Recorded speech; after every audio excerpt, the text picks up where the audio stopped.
Good evening, Chair. Calls to order public hearing, fiscal year 25 budget public hearings. The purpose of this public hearing is to hear comments concerning Bill number 24-014, which is a proposed annual budget and appropriation ordinance for Harford County for the fiscal year ending June 30th, 2025, and also Resolution 011-24, which proposes to maintain the current tax rate, and Resolution 012-24, which is the capital program for the fiscal years ending June 30th, 2025 through June 30th, 2030. The council will also accept and will consider written testimony submitted in addition to or in lieu of verbal testimony. Ms. Dixon, we're ready if you are. Yes, Mr. President, there's 18 speakers this evening. I would just remind everyone to be respectful of your comments in here this evening. You'll have 3 minutes. Call your first speaker. Deborah Bradley, followed by Joy Clark.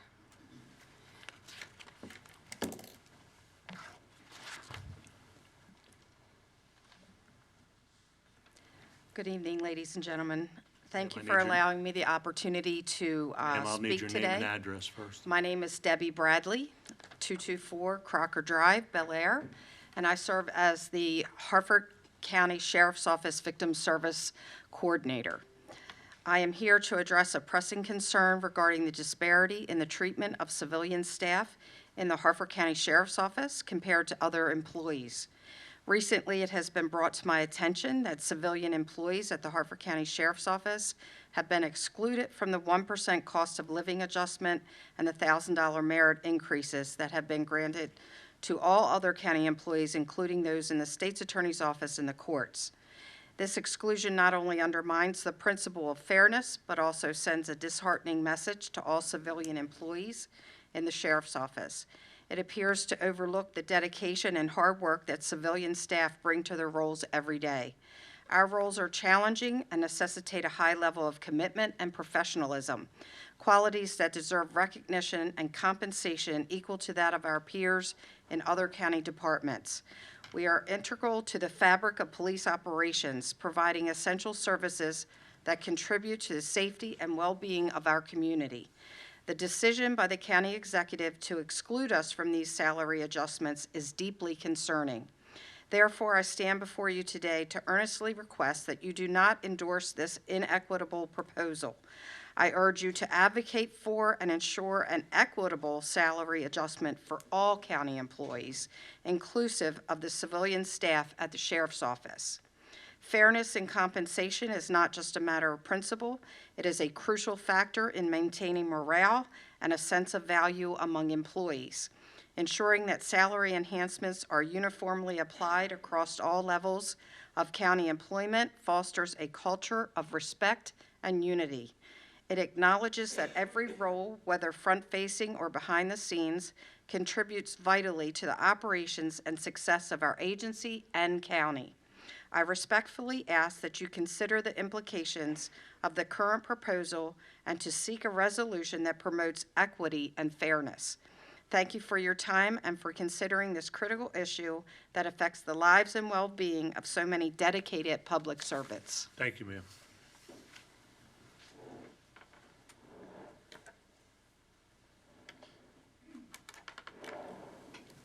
Good evening, ma'am. Name and address, please. Hi, Joy Clark, 418 Chrisfield Drive, Abingdon. Good evening, Mr. President and council members, and thank you for all that you do. My name is Joy Clark. I'm the president of MCEA Chapter 610, also known as the Harford County General Workforce. Tonight, I'm bringing to your attention Harford County Code 38.6, Rights and Duties of Certified Employee Organizations. A, when an employee organization has been certified, such employee organization shall have the right and duty through appropriate officials and representatives to negotiate collectively with the county in matters to wages, hours, working conditions, and other terms of employment in the representation unit. For us, that is approximately 486 employees, although that number is decreasing as jobs become abolished. 48.6 reads, neither the county nor any employee organization shall engage in any unfair labor practice as set forth in any applicable federal or state law. So on April 15th, Mr. County Executive Casserly called me at work. I was dispatching police that day, but I took a quick break to talk to him. He regretfully informed me of the $1,000 merit and 1% COLA, cost of living. I expressed my disappointment verbally that he seemed very set on these numbers, as we had never discussed wages and benefits at the bargaining table, even though we have been giving them our proposals over and over since we began in November of 2023. At every single meeting for 6 months, we were told they would not discuss it. Mr. Castley's reply to me was, well, we'll look into this next year. No, we are looking into it this year, right now. It is a clear and glaring violation of the Harford County Code as previously read. Additionally, part of this budget includes much, much higher wage increases for department heads, friends, and even for himself. There are even all new positions created in this budget for political allies and friends, money that could be redirected to support the hardworking employees whose collective bargaining rights have been ignored for many, many years.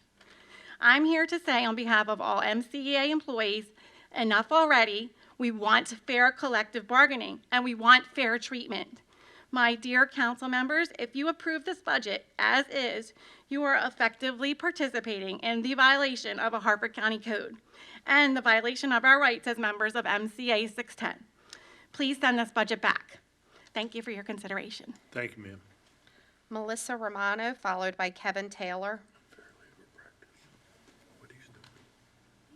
Good evening, ma'am. Name and address, please.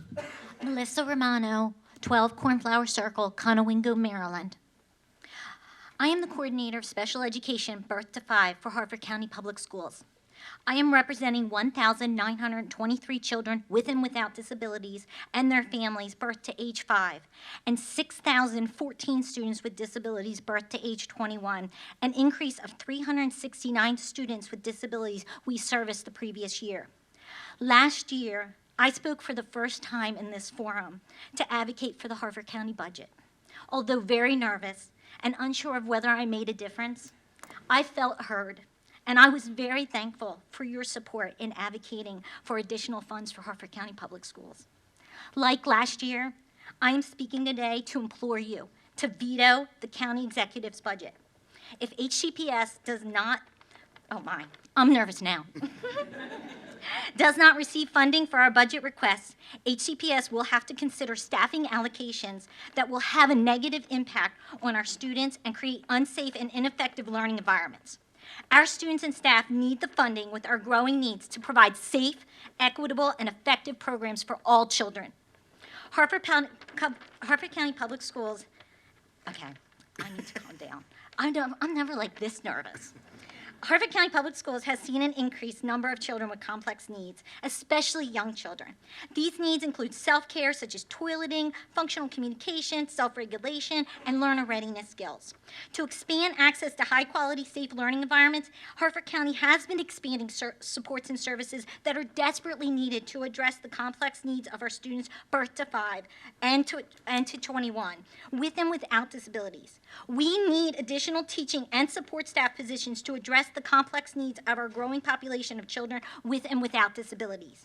During our current fiscal climate and hiring challenges with recruiting special educators and special ed support personnel, we also need to consider how we are compensating staff who are supporting special education. Neighboring counties have increased compensation of special educators with bonuses, as well as provided support for special education case management required by federal and state laws. Harford County will lose its current special ed providers to other counties if we do not adequately compensate and allocate appropriate staff-to-student ratios to support our students safely and effectively. Our students need sufficiently trained, well-compensated staff to support their academic, adaptive, and social-emotional needs. Without adequate funding, we will create ineffective, unsafe learning environments for our students and staff. This will have a significant negative impact on our students, staff, families, and communities. Thank you for considering our request to oppose the county executive's budget and advocate for additional funding to support the Harford County proposed budget. Your advocacy will make a positive and significant difference in the lives of children, families, and our staff. Thank you. Thank you, ma'am. May I remind all of you that there will be no outbursts, no applauding. Thank you. Call your next speaker. Kevin Taylor, 926 Edmund Street, Aberdeen, Maryland. My name is Kevin Taylor. I have been a resident of Harford County for over 50 years. I've been employed with the Harford County Sheriff's Office since 1993. In 2017, I retired and became a civilian at the Sheriff's Office. We as civilians at the Sheriff's Office are underpaid, undervalued, and underappreciated. It was disheartening to learn that the proposed budget provides raise for sworn law enforcement and corrections, but offers nothing for civilians. County employees are being offered 1% COLA, 1,000 merit increase. The sheriff proposed budget was for a merit and a COLA. However, the county exec declined to do this. The civilian employees at the Harford County Sheriff's Office are held to the same standards as law enforcement. The men and women hold various certifications, clearances that are required to work. Sheriff's Office civilians are highly trained and must be certified to allow them to access databases such as NCIC dashboard Akron links. The job the civilians members of the agency perform can have a direct impact of officer safety, not only to the Sheriff's Office, to other police officers across the state and the nation. Meaning this position is not a 9-to-5, but must always be available. We work weekends, work holidays, when snow comes, we work. Many of the civilians are already unpaid. We just listed a job for records for $18.42 on our website, and we've had several comments from people on there that teenagers make more than that at the fast food restaurants. Some of you may see this as a simply complaining. However, this is not a case. A pay study was conducted every 3 years. Results show that the Harford County employees' salaries are under the market, even with the raises given by Mr. Cassidy in fiscal year 2024. If the county exec does not think the Harford County civilians should be included in the Sheriff's Office pay studies, and he isn't including us in the county pay studies, where do we fall? Who's going to look out for us? An even better question is why 161 civilians are being left out completely. When I was a deputy with the Harford County Sheriff's Office, we didn't receive a raise for 7 or 8 years.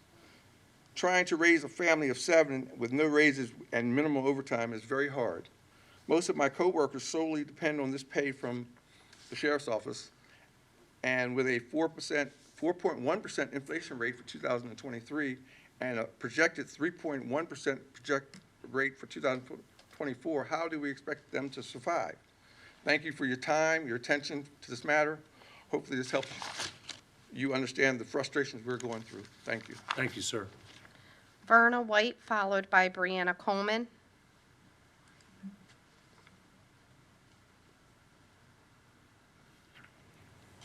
Good evening, ma'am. Name and address, please. Verna White, Baldwin, Maryland. I'm a taxpayer plus. Most my age are above or unable to defend their ever-increasing land taxes. With 55% plus of taxes going to education, we, the taxpayers, are going to demand productivity and accountability. Harford County Public Schools and police security used to be the best, and it was a reasonable budget.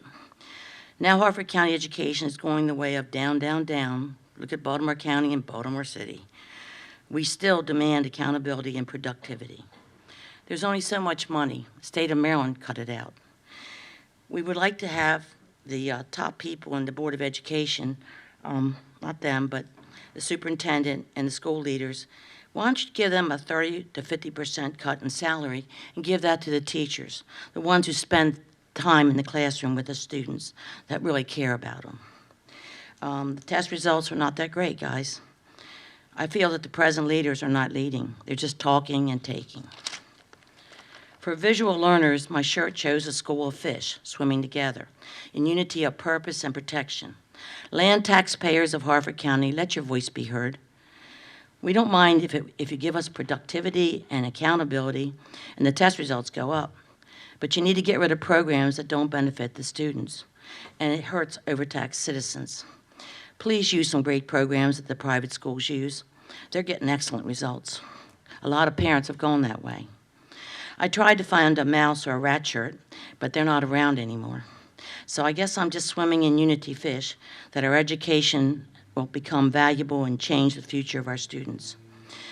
With taxpayers stretched more and more, especially retired, once again, will you please give us student progress, accountability, and productivity? I know it's not you, I know it's your leaders, but if leaders aren't leading, maybe we need you, the bottom teachers or the middle teachers, to do the work. Land taxpayers are becoming less and less users. Free or unlimited payees are becoming more and more, and we're taxed more and more. Can only be stretched so far. It's just like our roads. Try to get here from Route 1, 152, 165, 136. I used to be able to use my roads. Now I can't. It's to find a parking space or to use the road, the back roads. I've been here for 50-plus years, and I've met many a councilman. They all promised us, more money and better education, and they're not here now. We have to live with the results of what they did. The last quote I have is on a shirt I have up front. It says, "The Lord giveth, and the Harford County Council has to take away," just so it's fair. I was a teacher in Harford County. I was very proud of it. I'm proud of teachers that stay late and care about the kids, spend weekends and nights and stuff caring about them. I think it's time for those teachers to stand up to those above them and say, if you're not productive, then maybe you should go elsewhere. The teachers deserve their pay for a good job, and I am proud of Harford County. And I still like the county council people now, but I sure do miss the ones that said, follow the money trail. Thank you, ma'am.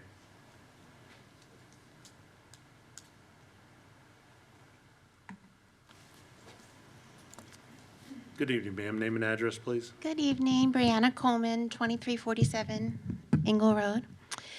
Good evening, council members. Tonight, my daughter and I are both here to advocate for something we both strongly support, which is middle school sports.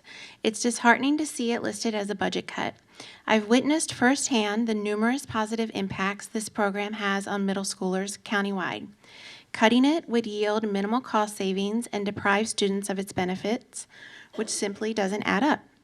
I understand that this council doesn't decide how the Board of Education allocates funding, but it's frustrating to see teachers and students constantly bearing the brunt of budget shortfalls. The county executive initially promised a 5% increase for the schools starting in July, but now there's no increase at all. Currently, our schools are funded $10 million less than last year, setting a concerning trend. I urge our leaders to honor the promised increase and strive to maintain funding levels from the previous year. I attended one of the budget meetings, and former County Executive Barry Glassman was in attendance. It's worth noting that decisions made in the past by Mr. Glassman and the council at the time, which two of you were on, included a 5-cent property tax cut, which at the time may have made sense. But today, that decision has contributed to our current funding shortfall by an estimated $20 million loss in revenue. And here we are funding our schools $10 million less than the year before and flat funding many, if not all, departments. It's alarming that our only solution to a budget deficit is significant cuts to services that make our community what it is. What we need is innovative approaches to revenue generation. And as a taxpayer, I'm deeply disappointed that our community leaders struggle to unite for the greater good. I don't know anyone that's asking for communication via social media posts and press releases. I have come here many times speaking about development, which was another buzzword during the budget meetings. People may make assumptions that many are anti-development, and I can only speak for myself, but I am advocating for responsible development because growth should pay for growth. And it's never been clearer than it is today that it hasn't been. Thank you for listening. Thank you, ma'am. Noah Hutton, followed by Megan Fitzgerald.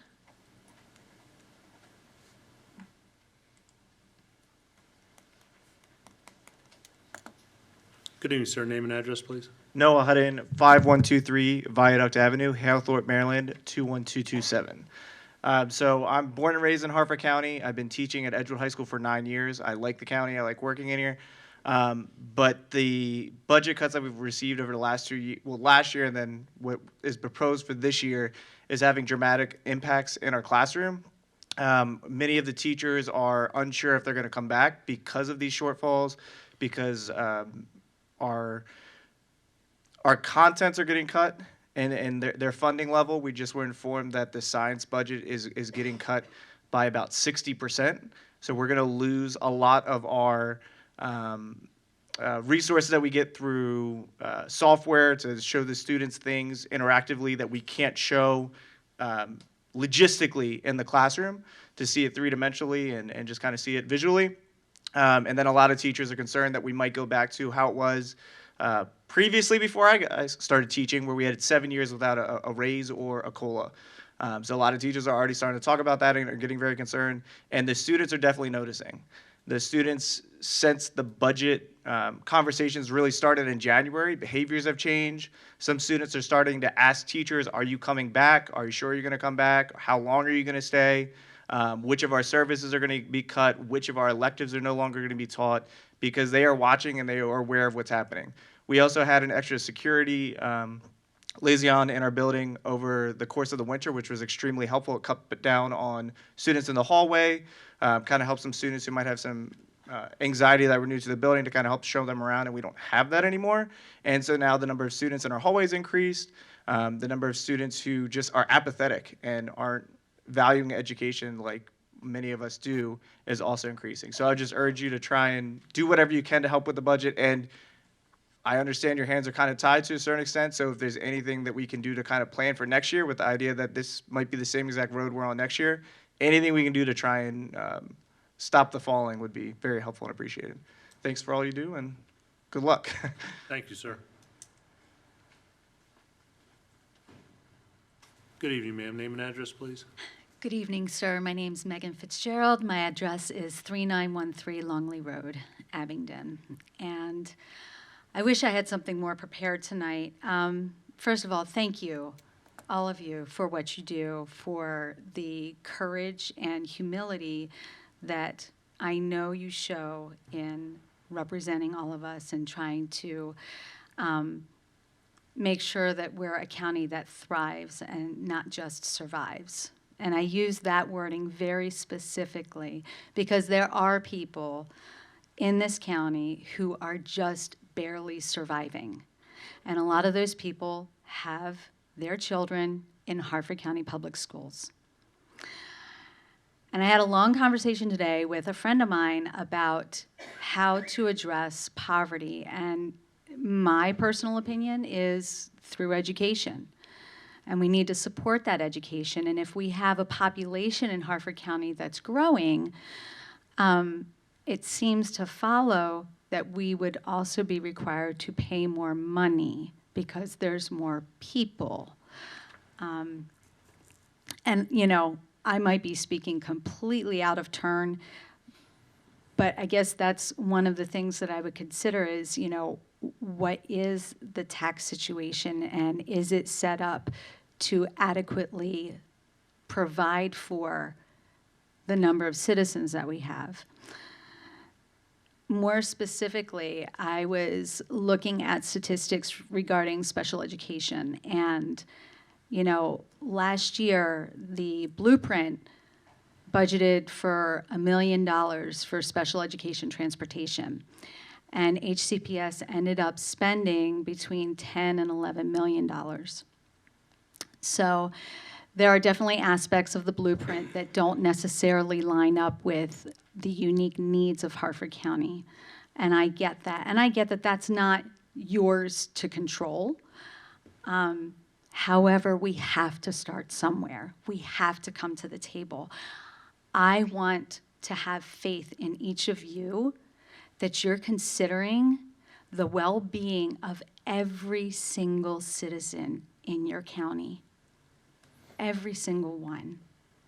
So to that end, making sure that all of our children have safe and equitable education that's provided by a fully funded budget.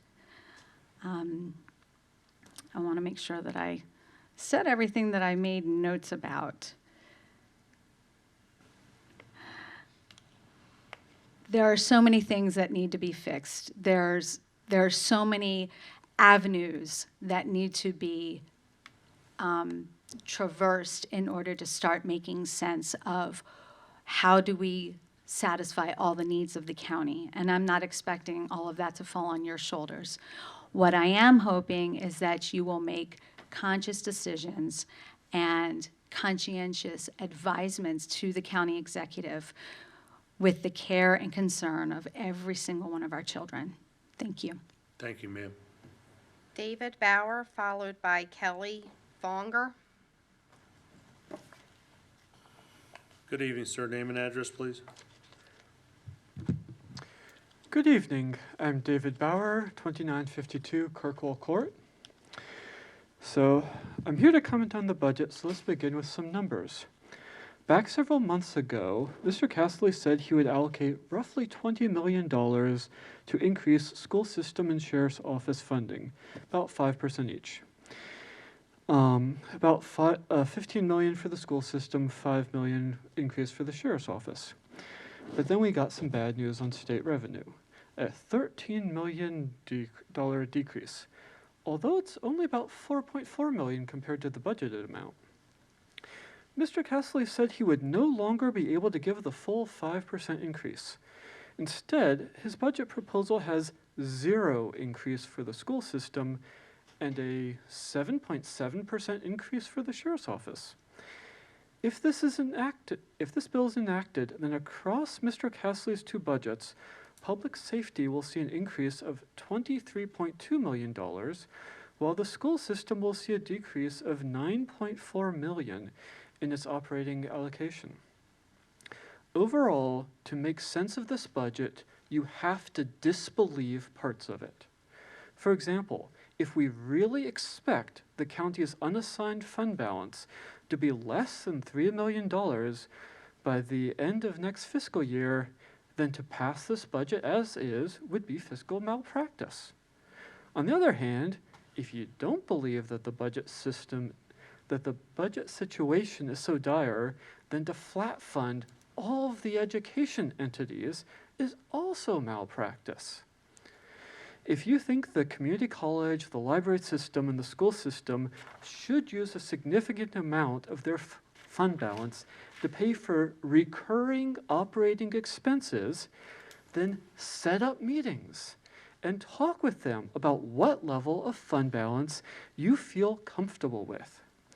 And then you can have a serious discussion about canceling Mr. Glassman's tax cut. I don't know what level of funding public safety needs. It may be that they need even more than Castley's proposal. I do know that the library system had to cut services.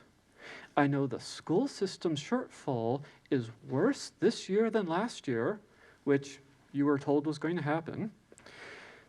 And it is likely to be even worse next year, especially if they have to use the majority of their fund balance to get through next school year. I also know that the portion of the county's general fund allocated to the public school system is way down from where it used to be. I emailed you all a graph of that prior to the meeting. Thank you all. Thank you, sir.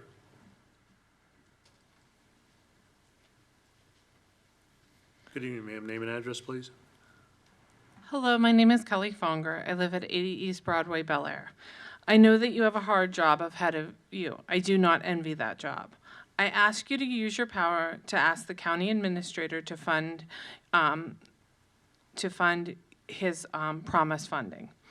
In a county with all these construction problems or projects, I cannot fathom how we are projecting a decrease in revenue. I'm not asking you to take money from any other group. Strong communities need education, public safety, and community resources to attract people to continue to live in a community and consider moving here. With the current cuts in funding, cuts to programs are going to happen. I worry about special education students who require small group instruction on how to learn, and how HCPS is going to do this with a $40 million shortfall. I know we are doing the best with what we can, but the constant underfunding is hurting our students. I ask you to advocate for the 5% increase that was promised. Thank you, ma'am. Cindy Popper, followed by Stephanie Dow. Good evening, ma'am. Name and address, please. Cindy Poper, 952 Angel Valley Court North. Good evening. I'd like to begin with some thank yous. Thank you for your advocacy for Harford County Public Schools last year. It helped and meant a great deal. Thank you for being polite and respectful listeners. It is a daunting process for many to speak before elected officials, and it helps when the people you are speaking to actually look up and acknowledge you. Finally, thank you for being the ones that are willing to listen and take the heat for something that is not even your doing. As our elected officials, it is important that we feel heard and acknowledged. Unfortunately, thank yous and platitudes will not fix the predicament we are currently in. Back in January, the county executive promised HCPS and HCSO a 5% increase in their funding from last year. While not what either entity really needs, it was a start. It was more than nothing. Then revenue estimates came in, and suddenly a $13 million potential reduction in revenue became an unmitigated disaster. One would have thought that the county was losing 25 to 50% of its revenue based on the gloom and doom comments that were bantered about. In fact, the $13 million is now closer to $9 million, and it is in fact less than 1.25% of the county's operating budget, and a rounding error in the $1.2 billion overall budget. Yet this was all the county executive needed to back off from his promise. Typical politics, say many. I say no, not typical politics. I say this is a man that does not keep his word, who looks for loopholes to back off promises he makes to constituents, who speaks with forked tongue, and a man that cannot and should not be trusted. To top it off, the county executive then compared the county budget to managing a family budget. I don't know how many families give themselves a 10% salary increase and ask other members of the family to be happy with 1%. I don't know of any family that asks other family members to deplete their savings on ongoing monthly expenses while keeping a tight fist on their own. I could go on, but the analogy is just stupid and an insult to every taxpayer and family in this county. What I will focus on is the commitment that the county executive made to the citizens of this county. He put his word and his credibility on the table. No one forced him to make those commitments. It is time that the county executive make good on its commitment to increase funding to HCPS. No excuses, no loopholes, no smoke and mirrors, plain and simple, increase the funding by 5%. I'm asking you to be the conscience of the county and pressure the county executive to make good on his promise and commitments and amend his budget to increase funding for HCPS as he promised. Thank you. Thank you, ma'am.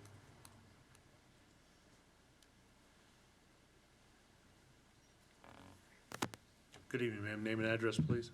Stephanie Dow, 110J Royal Oak Drive, Bel Air, Maryland.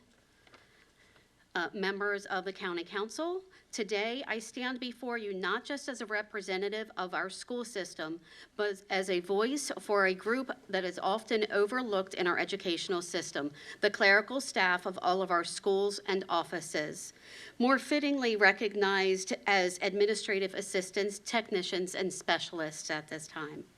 It is a common misconception that our roles are limited to answering phones, taking messages, perhaps sending emails and scheduling meetings. However, the reality of our contribution is much broader and more significant.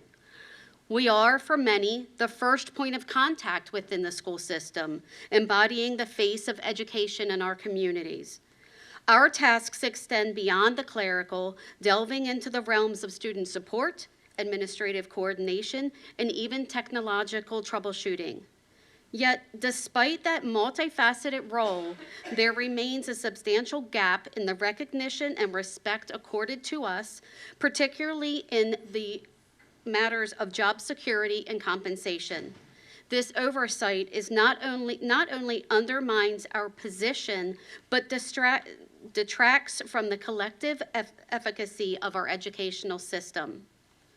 The budget proposal by the county executive, which not only threatens to further marginalize our roles and jeopardize our positions, stands in direct opposition to the values of a supportive and inclusive educational environment.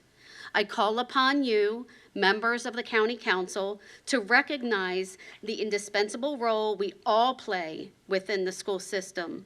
By fully funding our school district, you affirm the worth of every staff member, ensuring the provisions of a supportive, efficient, and effective education for our students, and by extension, serving the broader needs of our community. Let us not diminish the foundational roles within our schools by neglecting the very individuals who facilitate our day-to-day operations.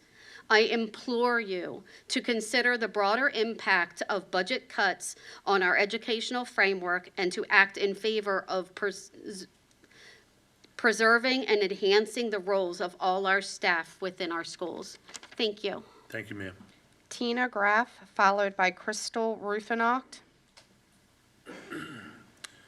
Good evening, ma'am. Name and address, please. Tina Graff, 1732 Boggs Road. First, I'd like to thank all of the councilmen who took time to meet with me and other union representatives regarding the budget. It was interesting to hear your perspectives and meet with your budget advisors. I don't envy any of you, and I appreciate your dedication. I'm the school safety liaison at Fallston High School. Most often when I see my colleagues outside of school, no one asks how we are doing anymore. The question's always the same. How much time do you have left until you can retire? Typically, the answer is precise to the day and counting down. Our educators, despite the love of our students and careers, do not feel valued nor appreciated and are leaving in droves. On September 29th, I was working at a football game at Edgewood High School and gunshots were fired. Initially and naively, I thought they must be doing fireworks in the neighborhood. Then reality struck, and in an instant, I became another school shooting statistics. And I showed up for work the next day, not for my less than $40,000 a year job, but like most educators, we are dedicated to our students and passionate about our careers. Yet here we are again, begging you to see our worth and leaving because our county executive does not value education. Our students are our future, and this county should be willing to invest in them. Why is it not abundantly clear that our students are worth it? Why can't Mr. Castley truthfully explain the blueprint and the difference between state versus county funding?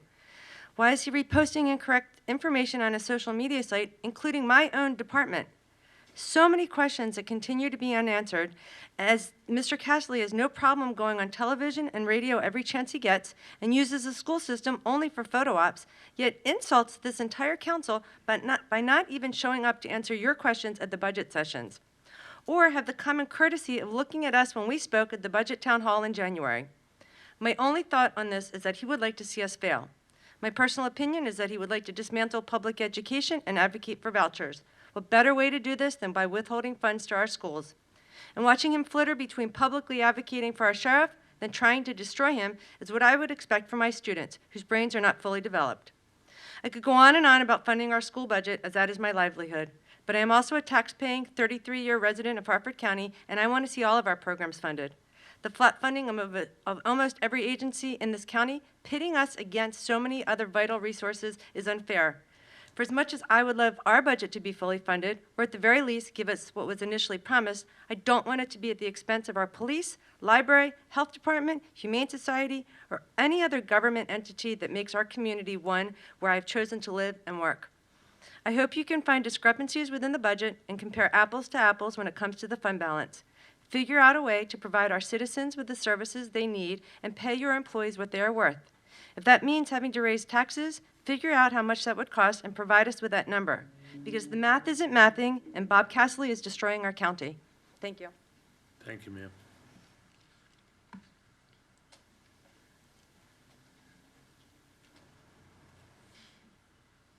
Good evening, ma'am. Name and address, please.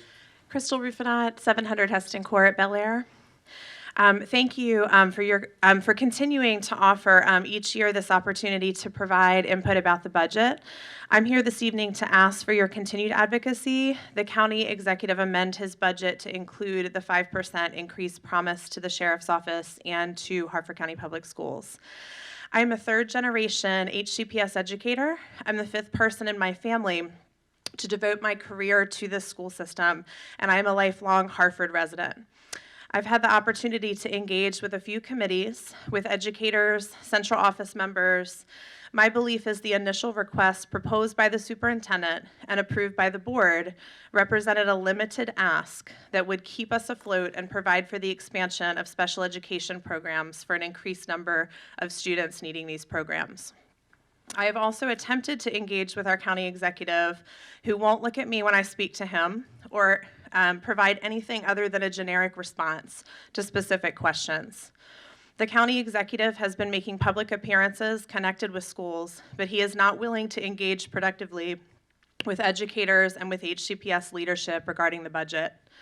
In your position, you have the opportunity to have conversations with our county executive and with his staff. I'm asking you to use this opportunity again this year to convince the county executive to honor the 5% promise he made in January. Securing this 5% allows HCPS to avoid some cuts immediately, as well as in future years, and it allows us to preserve a responsible fund balance. HCPS will be in a better position to continue to serve Hartford if we can avoid depleting our fund balance. With a county executive who won't speak to us about funding, who publishes audio of our superintendent absent from context, and who expends county funds and personnel to speak against the school system, depending on him for emergencies is not serving our community well. I've spoken to this council before, and I've shared that I had a great upbringing, and part of that was HCPS. There are some families in this county who will not be as negatively impacted because they have the means to secure some of these opportunities for their kids outside of our school system. I'm worried about the families who do not have means. We have members of our community who are struggling. The conversation at the dinner table isn't that they might lose the pool at their school, but that summer school's canceled and their kids continue to fall behind academically. Our students' needs are increasing, and community dependence on schools to fill gaps is increasing, and the county executive's funding level is not sufficient. There are many things that we love about Hartford schools that will not continue if our funding situation doesn't change. We can't serve our community well when we continue to be required to do more with less. My job as an educator is complex, and it's very difficult. It is, however, completely worth it. This month, you have the opportunity to engage with the county executive, and I'm asking that you again advocate that he amend his budget to include the 5% promised. You have the opportunity to impact thousands of students and educators if you are again successful. We know this work is incredibly difficult, and we thank you for all you're doing. Thank you, ma'am. Tracy Papenchak, followed by Tracy Trexler. Good evening, ma'am. Name and address, please. Hi, Tracy Papenchak, 348 Woodland Green Court, Aberdeen. Good evening, and thank you for your service to our community. I am a school librarian at Patterson Mill High School, finishing my 18th year in public education.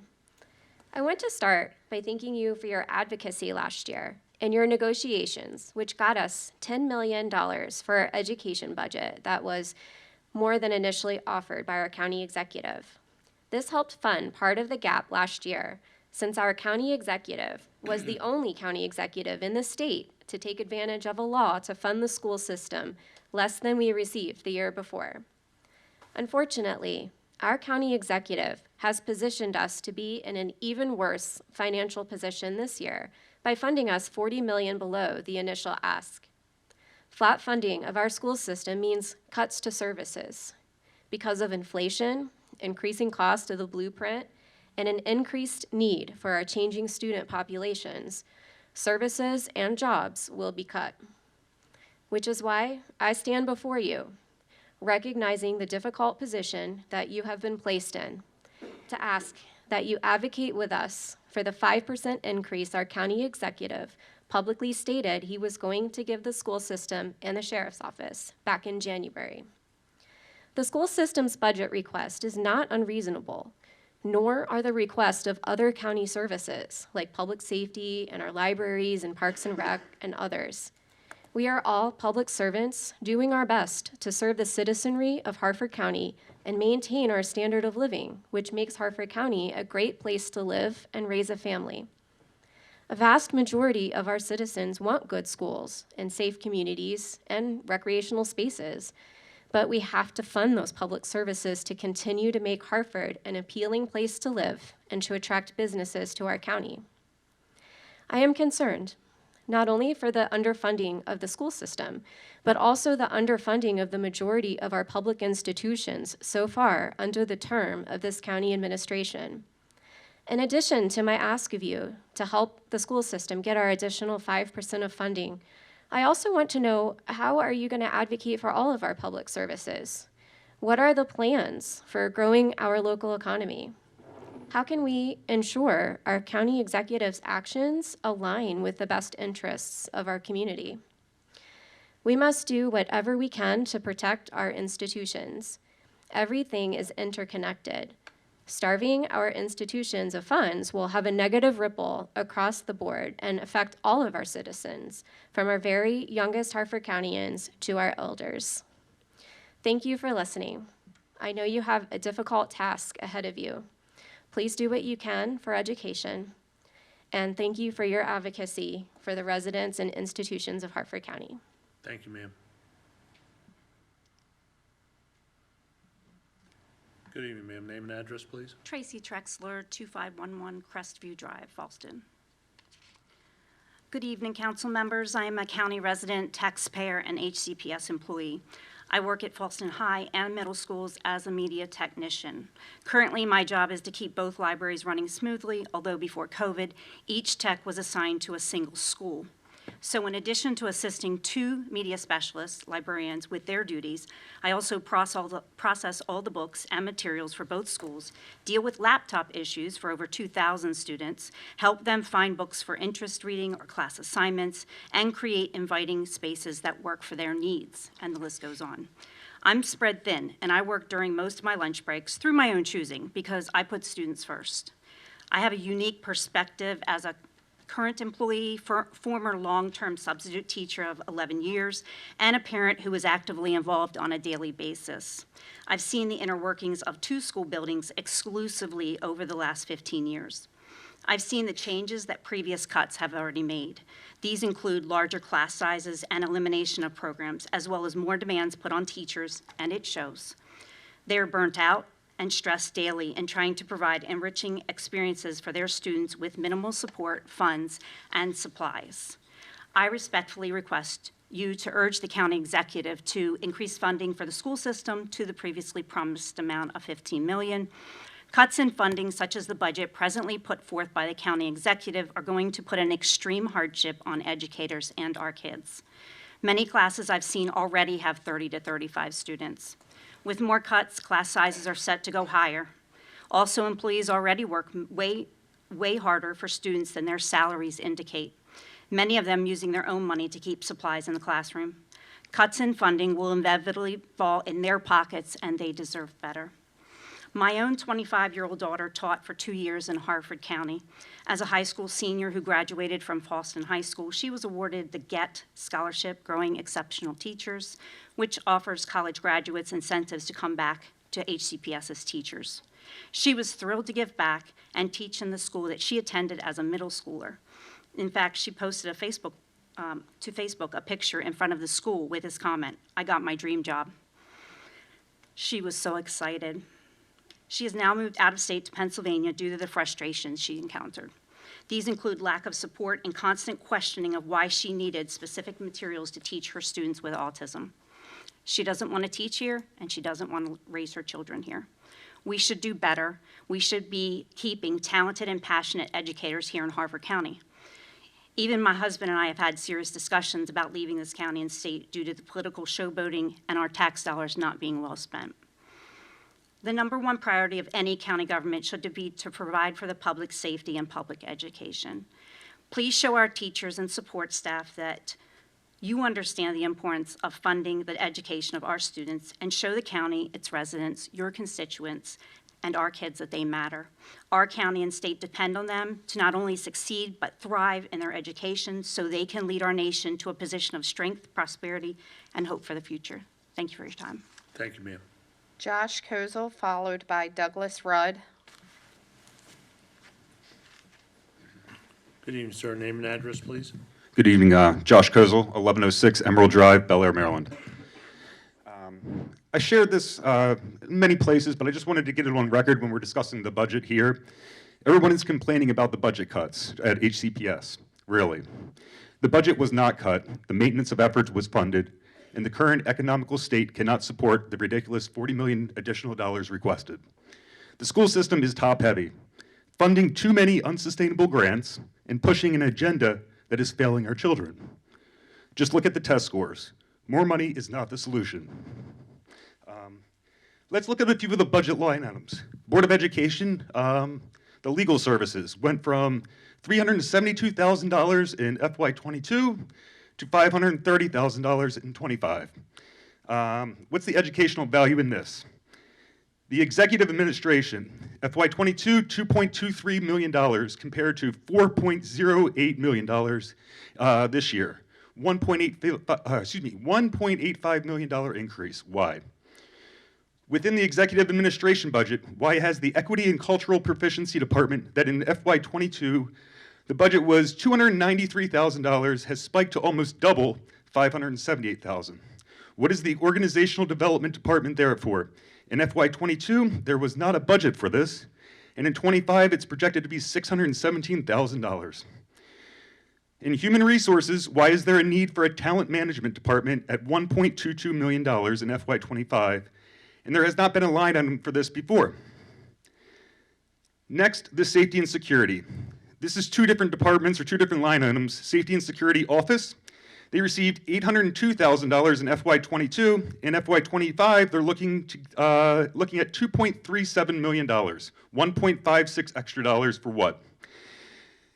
The Safety and Security School-Based, where the FY22 budget was $443,000 and is projected to be $1.23 million in FY25. And this is not even including SROs because that's not part of this budget. The next category is student services, which again is not an educational-based service, and most of these items should be controlled by the parent and not the school system. In this category, there are three major funds. First, health services went from $4.2 million in '22 to $8.2 million in '25. $4 million increase. Is this to implement the new gender identity and health curriculum that is sexualizing our children? Second is the psychological services, which went from $3.59 million in '22 to $5.64 million in FY25. Another $2 million for what? Lastly, the school counseling services went from $9.15 million in '22 to $16.53 million in FY25. Another additional $7 million increase. What destruction did the school system cause during the lockdown that require them to increase these services so much? And why are they taking this responsibility on when it should solely rely on the family? What surveys were sent out to students and how or who interpreted the data? The last school system and administration increase is to cover the Office of Technology and Information with an application development department increase of the budget from $2.5 million to $10.1 million in FY25. This is almost $7.5 million. Again, for what? And how does this improve the failing system and the failing grades of our schools? Thank you. Thank you, sir.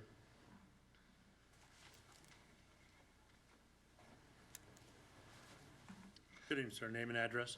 Doug Rudd, 204 Steed Lane, Bel Air, Maryland. I'd like to open by saying thank you for the opportunity to speak tonight, and I'd like to thank you for your advocacy in the past, as many other people have done tonight. As you listen to the audience that speaks tonight, you have a wide variety of people talking about things that are concerning to them. The overall concern that I have is, how is it that we have found ourselves in a situation where all of these people are unhappy about how something is being spent, how this group is being left out, or this need is not being met? 30 years of living in Harford County, of working in the public school system. I can't answer all of those questions, but I can definitively say this. When a school system is funded in the bottom 5 of the state, year after year after year, there are going to be management issues. There are going to be issues with replacing software, with replacing computers, things that we never had to worry about pre-COVID, at least from a student side of things. You put a laptop in every student's hand, they need to be functional. They need to be refurbished every 2 to 3 years, or they're not up to date and they can't run the programs that we need for our students. Somebody talked about science earlier tonight. There's only a certain amount of science that you can learn from reading it in an article, online, or in a magazine. And if you're going to have a subscription to a magazine, somebody's got to pay for it. You learn science by doing. It's important that people understand these kinds of things that are negatively impacting the school system. There are lots of questions about how things are being said. You folks aren't the ones that are going to answer them. People want to know how money is being spent or what money is being spent on certain things. You can get answers for that from the Board of Education for how that budget is there. One of the questions that was just asked, I am a school counselor.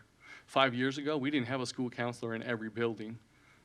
They were often split in elementary school, where a school counselor might be responsible for 2 buildings, 1,200 students.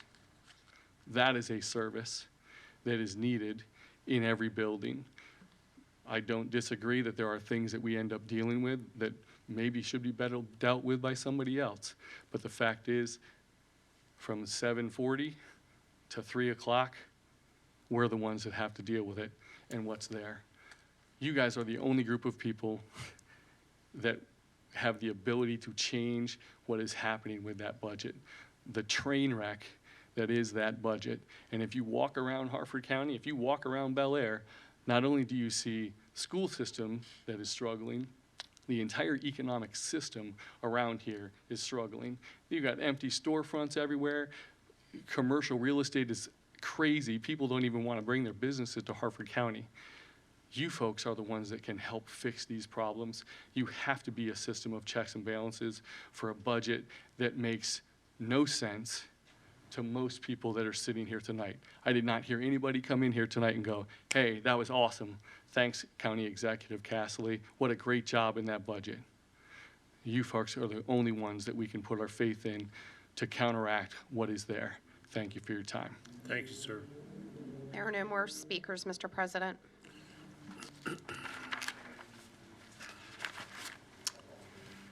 With no more speakers, this will conclude the May 8th, 2024 fiscal 25 budget public hearing. The next scheduled public hearing is scheduled for Monday, May 13th, 2024 at 7 p.m. in these chambers.